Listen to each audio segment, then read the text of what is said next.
lalong naging malubha ang kalagayan ni Bongbong na kuyari. Ito, pag-usapan, papakita ko sa inyo. Binalita mismo ng mainstream media. Sa research, mula sa 57% noong Setyembre, bumaba sa 48% ang trust rating ng Pangulo nitong December 2020. Grabe, no? From 57%, bumaba ng 48%. 9 yan. In just 1 month, bumaba ng 9% ang trust rating ni Bongbong Marcos. Walang yak, Bongbong Marcos. Malala na yung kalagayan mo. Malala na ang kalagayan ng Pilipinas. Lalo ka pang lumalala. Talagang mamamatay to si Bongbong Marcos, ha? Magkakasakit ka. Isipin mo may impeachment ka na. Hindi ko alam, meron pa raw kumakalat na video. Meron pang hindi ko sinasabing tama 'yun eh. Nakikita nyo naman siguro, 'di ba? Nakapost sa social media. May kumakalat pa na may cancer na daw. Di umano. Kailangan kung totoo 'yun, dapat malaman ng publiko 'yun. Kailangan malaman niya ng i-declare nila 'yan. So hindi natin alam kung totoo 'yan pero yung kumakalat. Pero sa ganitong sitwasyon, dumadaos-dos na siya.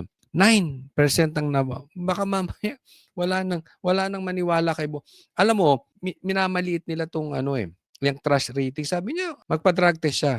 Why should I? Di ba? Yun ang sabi niya. Anong kinalaman ng hair follicle test sa trust? Tanga talaga, no? Napaka-importante nun. Kasi kung walang tao, walang tiwala ang taong bayan sa'yo, yung nililid mo na grupo, yung nililid mo na bansa, walang tiwala sa'yo, you cannot lead effectively. Kayo na lang, halimbawa, yung maliit na lang, kayo, yung manager nyo wala kayong tiwala dahil addict. You think he can lead? Hindi. Alam nila, hindi nga sasama sa'yo yan eh. Unless addict din. Addict lang talaga sasama sa'yo. Pero yung iba, iiwasan ka niyan. Ganyan din dito. Hindi hinaharap ni Bongbong Marcos. Ipinagtatanggol pa nila Claire. Ipinagtatanggol pa ng mga politician. Yan, dadaus-dos. Dadaus-dos yan. And alam mo problema dyan? Walang investor. Kita nyo, bagsak ang negosyo. Ang dolyar, umaakyat. May epekto po sa atin yan eh. 5. Bumaba rin ang performance rating o nasisiyahan sa pagganap niya sa kanyang tungkulin mula 54% sa 51%.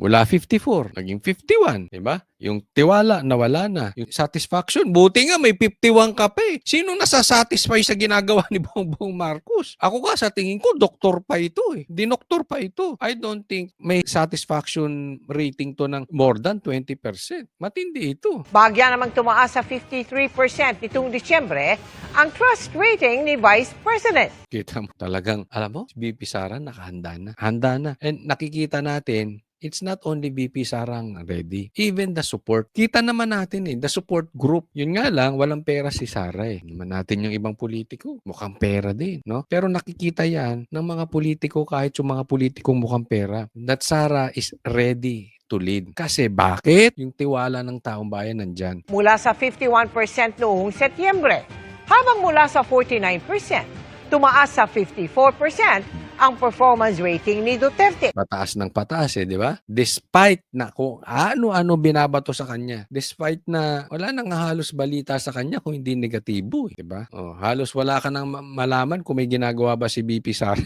Bakit? Wala namang binabalita, puro masasama binabalita sa kanya. Ganyan pa rin. That's how bad si Bongbong Marcos.